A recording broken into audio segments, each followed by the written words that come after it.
Hello दोस्तों, कैसे आप सब। स्वागत है आपका हमारे यूट्यूब चैनल में और आपका फिर से स्वागत है। आज हमारा जो टॉपिक चल रहा था उसी क्रम में आज ये पुरातात्विक स्रोत का भवन और स्मारक स्रोत का टॉपिक है। इससे पहले हमने सिक्के और अभिलेखों का जो पुरातात्विक स्रोत का टॉपिक थे वे हमने कंप्लीट कर दिया है। उसमें हमने बताया है कि कैसे कैसे इतिहास लेखन में अभिलेख और सिक्कों की सहायता मिली है और कैसे कैसे राजाओं की जानकारी मिली है, उनके शासन प्रशासन की। ठीक है दोस्तों, तो आज हमारा जो टॉपिक है वो है पुरातात्विक स्रोत में भवन और स्मारक। तो चलिए इसको हम शुरू करते हैं और ये भी महत्वपूर्ण टॉपिक है। चलिए दोस्तों शुरुआत करते हैं इसकी। चलिए, भवन और स्मारक। ठीक है,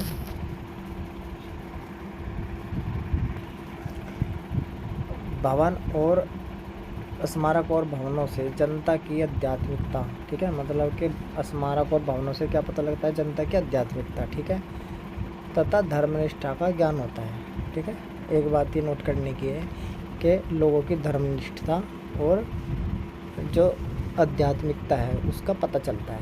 ठीक है, स्मारक और भवनों से। क्यों? क्योंकि वे स्मारक उसी व्यक्ति के बनवाएंगे जिससे उनमें आस्था हो।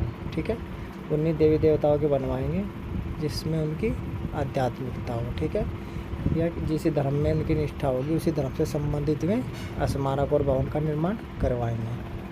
ठीक है बच्चों, इसके बाद देखेंगे सबसे पहले कहाँ से खुदाई हुई। हड़प्पा और मोहनजोदड़ो की खुदाई से प्राप्त भवनों से। ठीक है, ये भवनों से। ठीक है, ये गलती लिख रहा हूँ। ठीक है, ये गलती लिखा है, चलो कोई नहीं। हड़प्पा और मोहनजोदड़ो की खुदाई जब हुई, ठीक है, तो वहाँ से जो उनकी भवनें थी, ठीक है, कितनी पुरानी?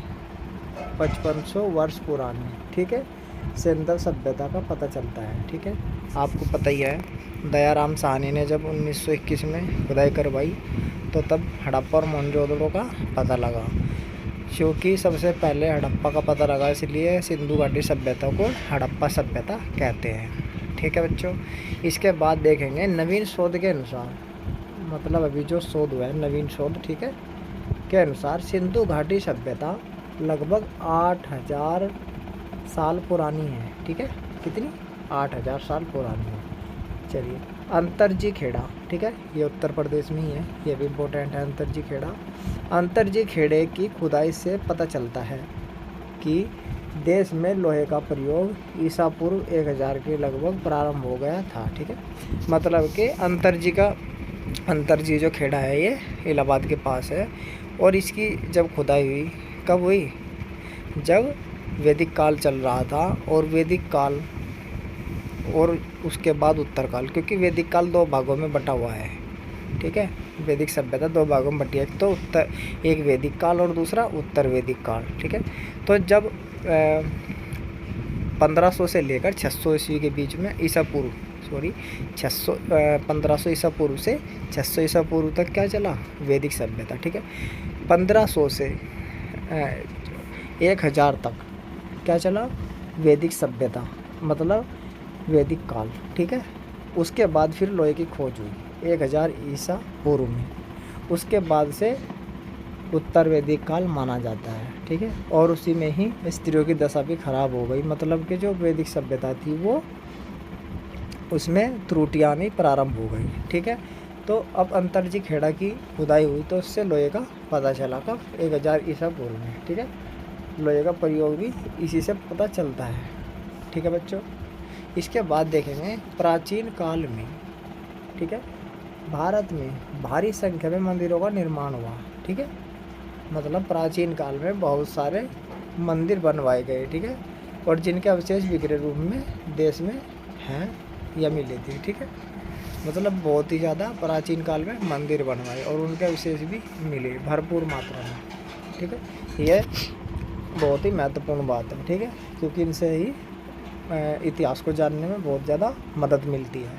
ठीक है, इसके बाद देखेंगे जिनके अवशेष बिखरे रूप में देश में है। ठीक है, महलों और मंदिरों की शैली से वास्तुकला के विकास का पर्याप्त प्रकाश पड़ता है। मतलब कि महलों और मंदिरों की जो शैली है, वास्तुकला है, उसके विकास का क्या है, उसके विकास का पता लगता है। ठीक है, उसके विकास पर प्रकाश डालता है। मतलब ये पता लगता है कि ये मंदिर इस शैली में बना है। ठीक है, मथुरा कला शैली में है, या द्रविड़ शैली में है, या गांधार शैली में है। ठीक है, नागर शैली में है, कौन सी शैली में है, महलों और मंदिरों की शैलियों से पता चलता है। और वास्तुकला का भी पता चलता है, कैसे वास्तुकला का विकास हुआ।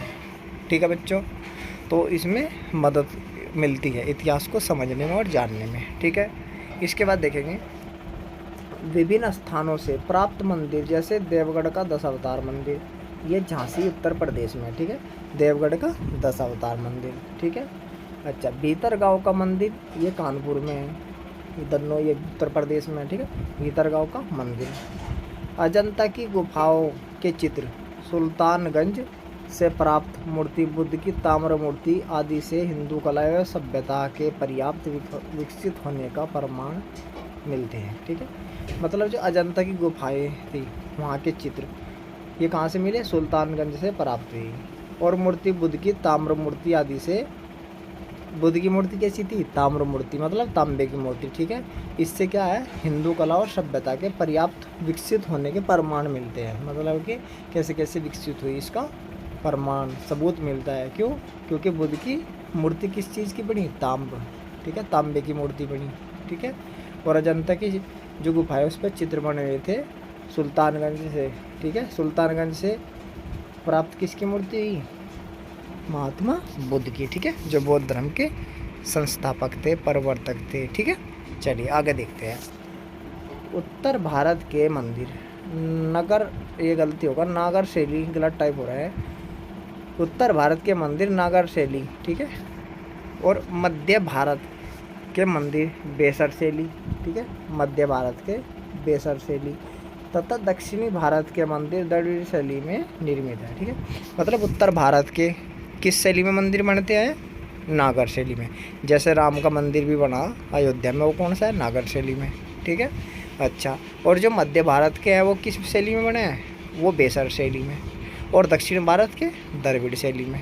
ठीक है, इस पर हम एक अलग से वीडियो लेंगे तीनों शैलियों पर। ठीक है, इनमें अंतर बताएंगे, तुलना करेंगे इनमें। ठीक है, ये इसकी अलग से जब इसे पढ़ेंगे तब चर्चा करेंगे इन पे, तीनों पे, द्रविड़ शैली, नागर शैली और बेसर शैली पे। ठीक है, और गांधार शैली, मथुरा शैली, इन पे भी चर्चा करेंगे जब आर्ट एंड कल्चर पढ़ेंगे। ठीक है बच्चों, चलिए आगे देखते हैं। दक्षिण भारत में तंजौर का राज राजेश्वर मंदिर द्रविड़ शैली में, उत्तर भारत में खजुराहो का कंदरिया मंदिर नागर शैली में। ठीक है, नागर शैली में उत्कृष्ट उदाहरण है। ठीक है, तो ये उदाहरण ध्यान रखने।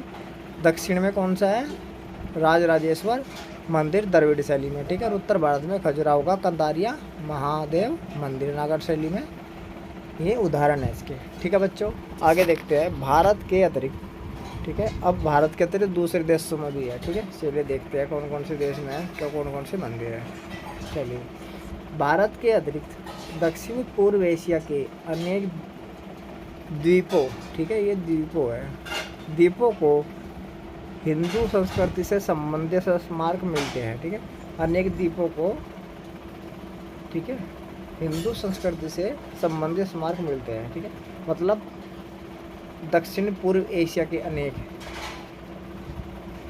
और यह है द्वीपों या देश भी कह रहा है। ठीक है, तो हिंदू संस्कृति के स्मारक मिलते हैं। ठीक है, मुख्य रूप से जावा के बोराबुदूर स्तूप, ठीक है, बोराबुदूर स्तूप, महायान बौद्ध स्तूप। ठीक है, तथा कंबोडिया के ओंकारवाट मंदिर का उल्लेख किया जा सकता है। ठीक है, मतलब इन्हें कौन कौन से उदाहरण हैं, मुख्य रूप से एक तो जावा, ठीक है, जावा में बोराबुदूर स्तूप, ये महायान बौद्ध धर्म, तो उसमें था मुख्य रूप से महायान और हीनयान, तो ये महायान वालों का है बौद्ध स्तूप। ठीक है, कहाँ से, जावा में। ठीक है, अच्छा, बोराबुदूर, तथा कंबोडिया के ओंकारवाट मंदिर का उल्लेख किया जा सकता है।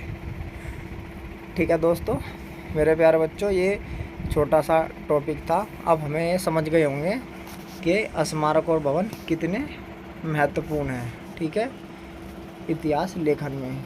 क्योंकि ये छोटा इसलिए किया है, यहाँ से बस इतना ही काफ़ी है कि आप यदि मेंस में लिखना हो तो आप ये इतना लिख सकते हैं मेंस में भी, ठीक है, 200 शब्दों में या 100 शब्दों में आप आराम से लिख सकते हैं, ठीक है। और इसकी शुरुआत कैसे हुई, कहाँ से हुई, और इसके जो एग्जांपल है वो आप दे सकते हैं यहाँ से। तो दोस्तों आज इस वीडियो में इतना ही, फिर मिलेंगे हमारा जो अगला टॉपिक है उसमें। तब तक के लिए धन्यवाद।